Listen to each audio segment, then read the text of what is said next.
From the Missouri School of Journalism, welcome to Global Journalist. I'm Jason McClure. Most people probably know little about the tiny South American nation of Guyana. In the U.S., it made headlines back in the late 1970s after an American cult leader named Jim Jones took his followers there, and more than 900 people died in a murder-suicide after drinking poisoned Kool-Aid. But recently, Guyana has been in the news for more positive reasons. That's because ExxonMobil has made one of the most promising offshore oil discoveries there in decades. Now, Guyana is covered mostly in tropical forest, and it borders Venezuela, Brazil, and Suriname. Right now, it's one of the poorest countries in the Western Hemisphere, but that's about to change.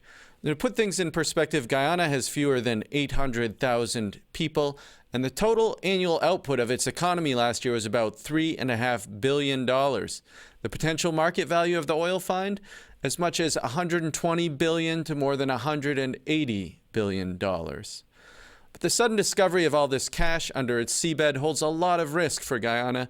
In some oil-rich countries like Angola and Nigeria, most of the population has gotten no real benefit from their country's oil wealth. And right next door to Guyana is Venezuela. There, the economy has collapsed in spite of the fact that it has the world's largest proven oil reserves. So on this edition of Global Journalist, a look at Guyana's big find and whether it can avoid the so-called resource curse. Now, in a moment, we'll hear from some people who have been following this issue closely from a couple of different angles. First, we're joined by Samuel Sukhnandan in Georgetown, Guyana. He's a senior journalist at the Guyana Times and Television Guyana's Evening News. Samuel, welcome. Thank you very much. Well, tell us, if you would, about sort of what the mood is in Guyana. What are people feeling about this big oil discovery? Okay, well, since the oil discovery, there have been some level of excitement, but people are not too excited as well, because Guyana is a mineral-rich resource country. We're exporters of bauxite, gold, diamond, and forestry products, byproducts. So we have been, over the years, been having companies come in here and invest, but we haven't really seen much benefits from it. The oil discovery, of course, has created a debate and discussion among the Guyanese populace.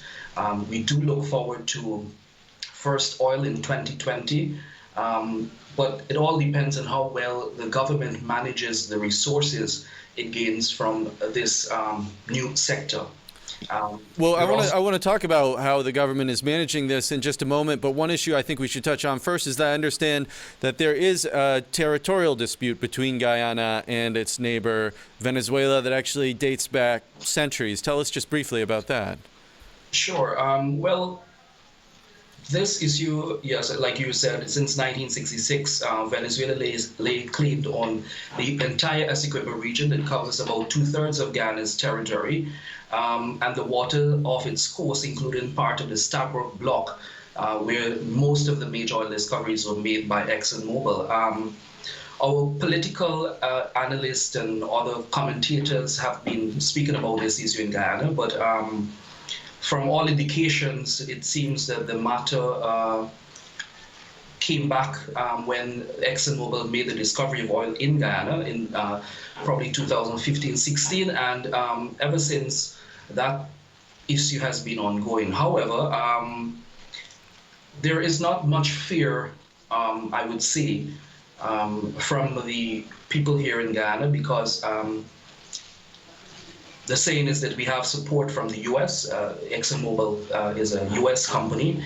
We also have the support of the United Kingdom when it comes to the border controversy. That matter has been sent to the International Court of Justice, and we are already making plans to go there. So there is some level of uneasiness, in terms of the border issue, but it doesn't seem that it will create any major conflict, because right now the Venezuelan government is not have their back against the wall based on all the sanctions and all the issues they are currently facing. Sure, Venezuela has a number of other issues ongoing at the moment, but you had touched on a moment ago about some of the transparency issues, about how the government has negotiated this production contract with ExxonMobil. Talk to us just a little bit about that. Oh, sure. Well, in all fairness, the government has been, it's a fairly new government, a coalition government rather, something that is new to Guyana, but it has been making the necessary plans. It has looked at its neighbor, Trinidad and Tobago, a Caribbean neighbor, other examples in Africa, in Europe, in Canada, but there have been some issues in relation to how they go about making it more accountable and transparent, especially with the discovery of them placing 18 million US dollars as sign-in bonus receipt from ExxonMobil since 2016. After public pressure, well, after the release of an article, one that I did in relation to that, the government had no option but to say that they did set up a private account to have the US $18 million, and they did receive it about a year ago. Instead, they should have placed it into the consolidated fund. A private citizen who happens to be the head of the Transparency International body here, the Guyanese arm body, he has filed a legal challenge against the government to have them place that money into the consolidated fund. The opposition has also filed a lawsuit in the court, which is supposed to come up, I think, between this week and next week most likely.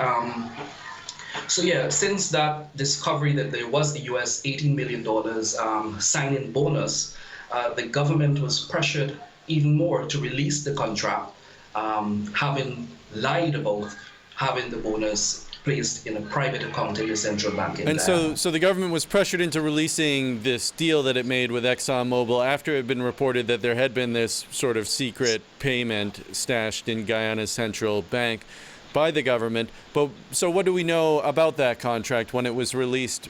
How did people react to it? Oh, well, there are still ongoing debates about it. Only last week they released other contracts. I think the CGX contract, Orange Duke block.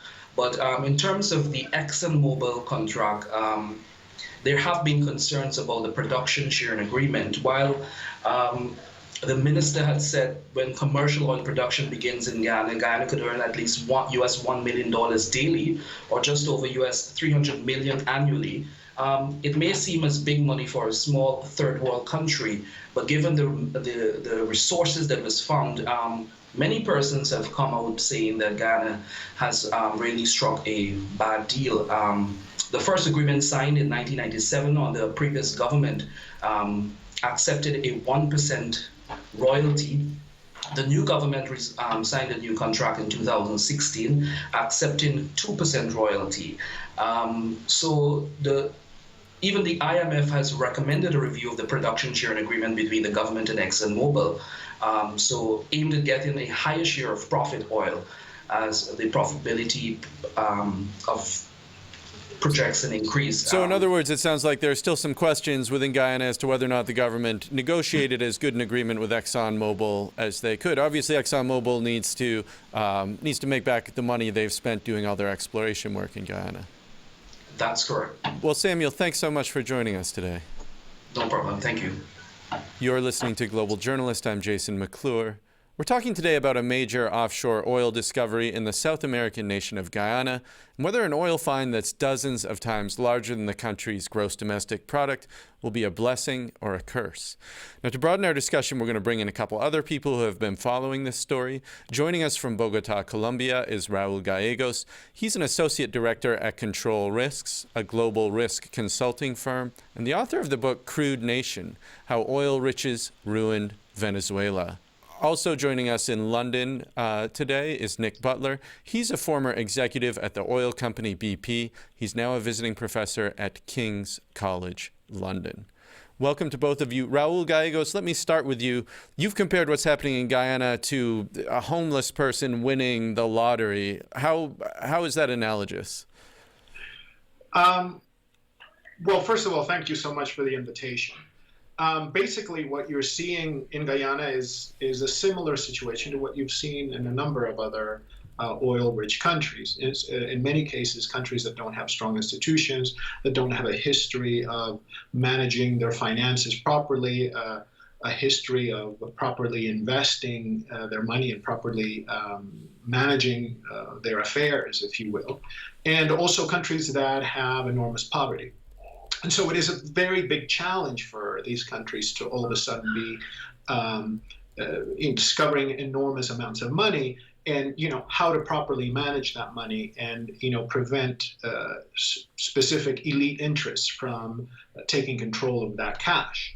I think Venezuela, which has been a country that for 100 years has had an oil industry, if you will, has continuously struggled with this, particularly because when Venezuela discovered oil, it was, a similar analogy could have been made.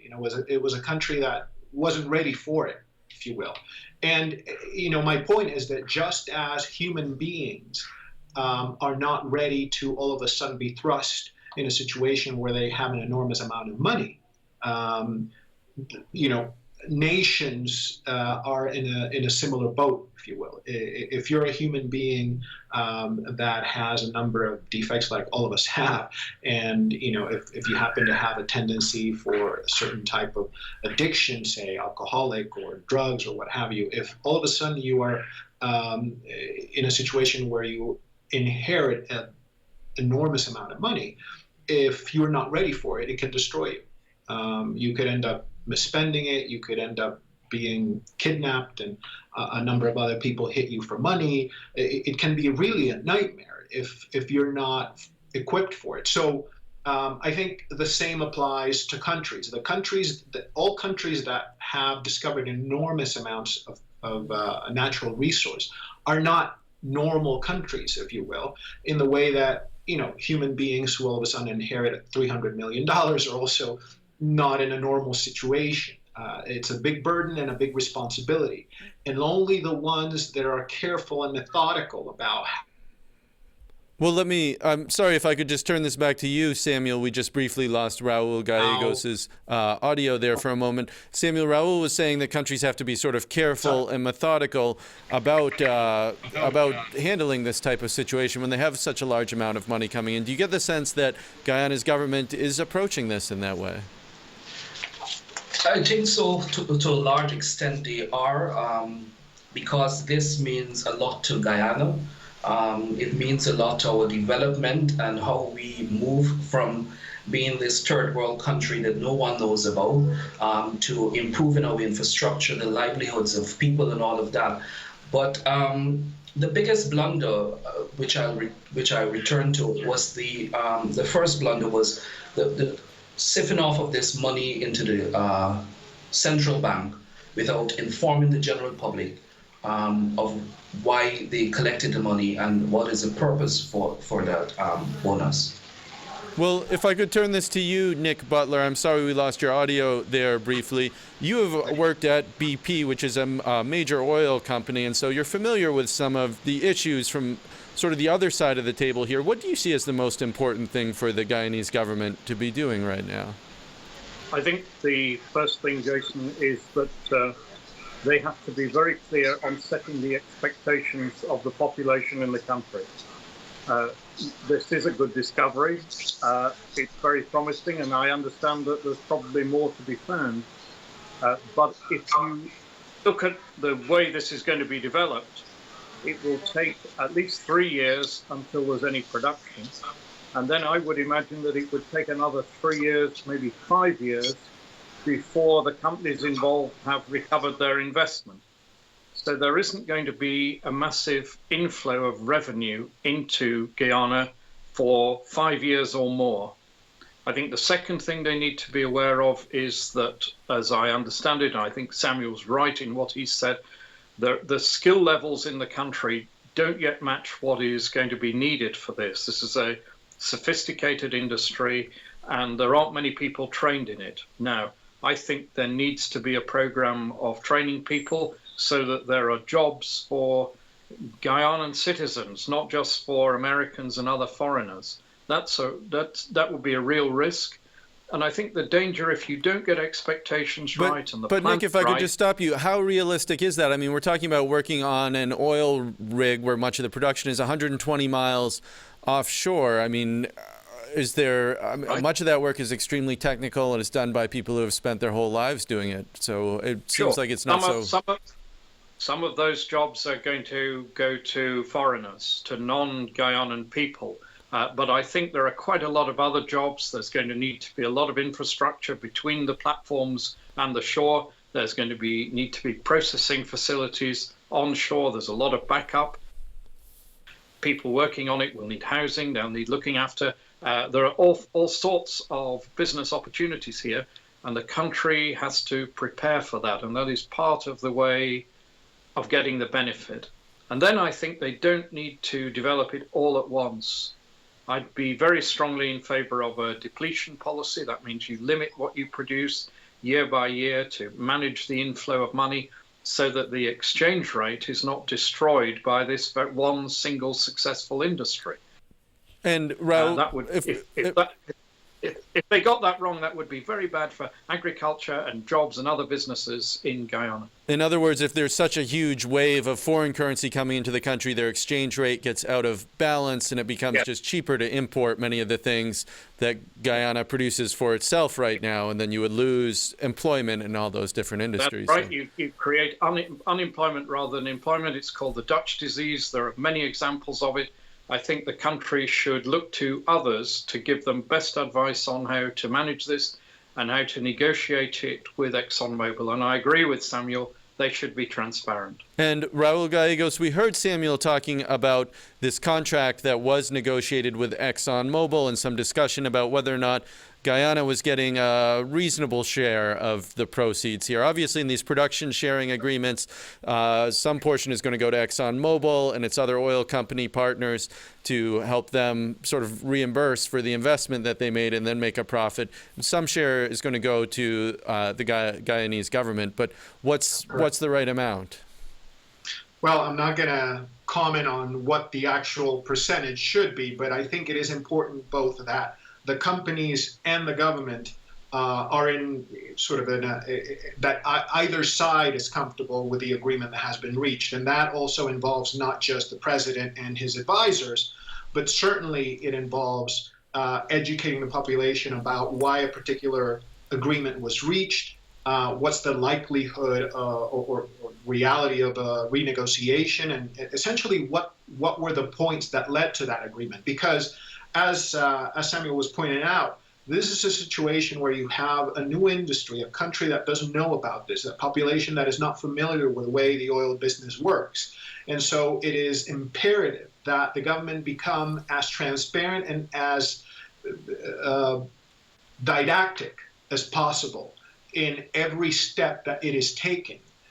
Because it is very easy for the population also to think that its leaders, given that the leaders also don't have experience in managing a sophisticated oil business, could take missteps and could be taken advantage of, if you will. So it's important that there is clarity as to why certain agreements were reached. I think the interesting thing is going to be also how open both the companies and the government are to renegotiating a contract if there is widespread perception that it could have been much better for the country.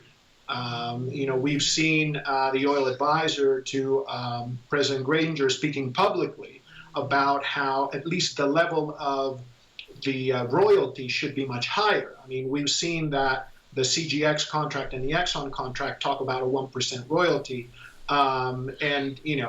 We've seen the president's own advisor saying that it should be closer to 10 or 20%. Again, comparing one country to another or one oil sector to another can sometimes be comparing apples to oranges. So one has to be very careful in that regard. But there are certainly, basic standards or relatively, well-accepted standards across the industry as to why you get a certain level of royalty, a certain level of taxation, and a certain level of sort of profit sharing. In this case, we're seeing that in the case of Exxon, we're talking 50-50 sharing of profit oil.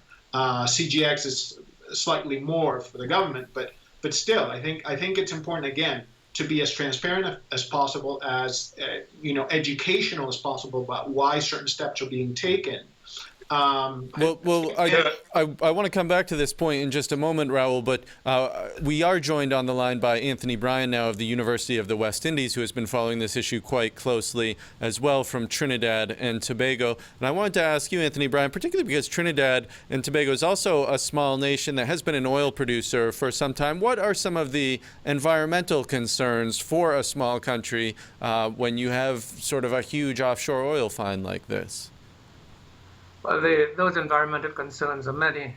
They really begin with the question of oil spills, the broken pipelines, ruptured barges, rig malfunctions, things like that. And Trinidad and Tobago has suffered from that in its 120 years of oil production. So I think Guyana would have to update its maritime environmental management systems and be prepared in the event of spills, I think, to sanction the exploration and production companies. There's a very bad history of the companies owning up and paying for problems like that.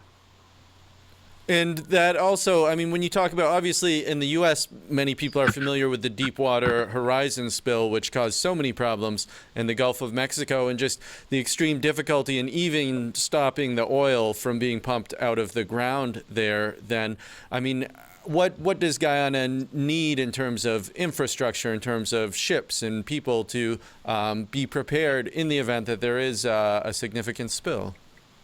Well, I'm not sure that Guyana would have the infrastructural capacity to deal with that. That is best dealt with by the oil companies themselves, by the IOCs. So that I think there has to be some sort of arrangement where they accept responsibility. And in the meantime, Guyana does its best with respect to putting in environmental management systems. Most of this is deep offshore oil. It is deep water oil. There is nothing on land, and so the idea of land spills is not there. However, the effects of any spillage offshore is going to affect the shore of Guyana, and like everywhere else, they have to be prepared to deal with it. Well, Nik Butler, if I could turn this to you. I mean, I think one of the themes that keeps coming up again and again that we heard from Samuel and from Raul and Anthony and from yourself is that there is this sort of imbalance in sort of capacity between ExxonMobil. I mean, that's a company with $250 billion a year in revenues. Guyana is a country with a $3 billion a year economy. How can they sort of work these issues out equally? How do major oil companies view their sort of moral, ethical responsibilities in situations like this? Well, I think most of the companies do realize now that there is an issue of mutual advantage here. There's a lot of oil. If it's going to continue to be developed, and I think we're only at an early stage, these are the first finds. There could be quite a few more. I think Exxon actually have a good track record around the world of working with local countries, helping them to design the facilities they need, as Professor Bryan says, on the environmental side, on the safety side. But they need to come together to do it. But there are things that only the government of Guyana can do. And I think they need to start doing them now. They haven't got experience in this. I think they should draw on the experience of other countries. I was in Norway last week, and the Norwegians were saying they would be happy to help. They actually have a fund that goes to countries that have just discovered oil, which helps them to do the right thing, to gather the skills, to train people, to understand the challenges.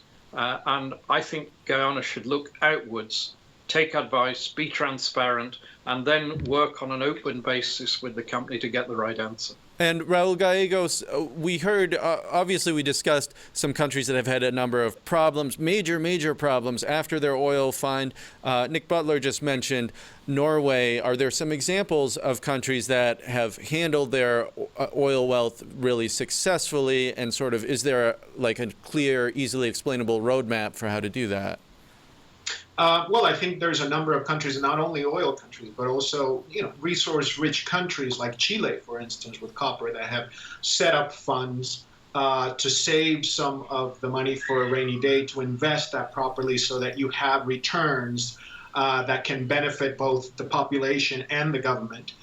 You have the case of Alaska, the state of Alaska in the United States, for instance, that has a fund where no one can touch the capital of the fund, and residents get a check every year from the returns of the fund, and that turns citizens into watchdogs of how the oil sector is being managed, and also forces politicians to do more with less, if you will. But there's no ready roadmap, if you will. I think it's very tricky for, as we spoke earlier, for countries that already have the oil flowing to try to set up that infrastructure, because by then there are certain interests that have either control of the money, or you have politicians trying to remain popular and use that money to maintain popularity, etc. So it's important that you have the infrastructure in place beforehand. Ideally, obviously, you cannot always do that, but in this particular case,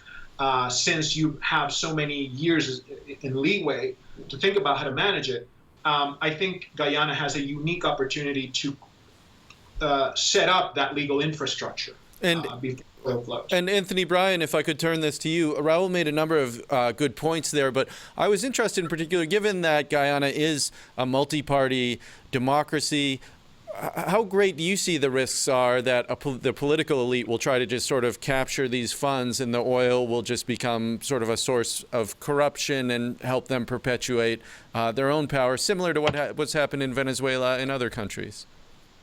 Well, I think it's a great possibility.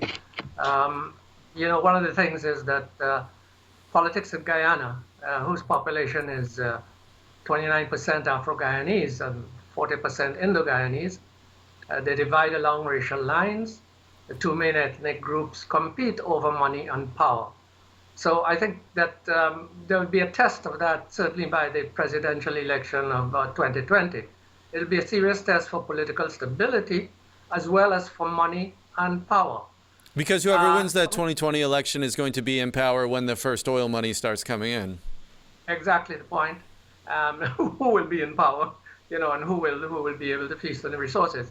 I wouldn't, immediately accrue any sort of corruption influences on either of the governments, but some recent opinion polls done in Guyana show that the Guyanese public has very little faith in the leadership, either government or opposition, to do the right thing. So like everywhere else, they run the risk initially of those corrupting influences taking hold.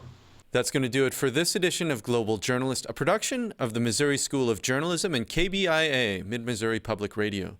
Many thanks to Samuel Sukhnandan, Raul Gallegos, Anthony Bryan, and Nik Butler for joining us.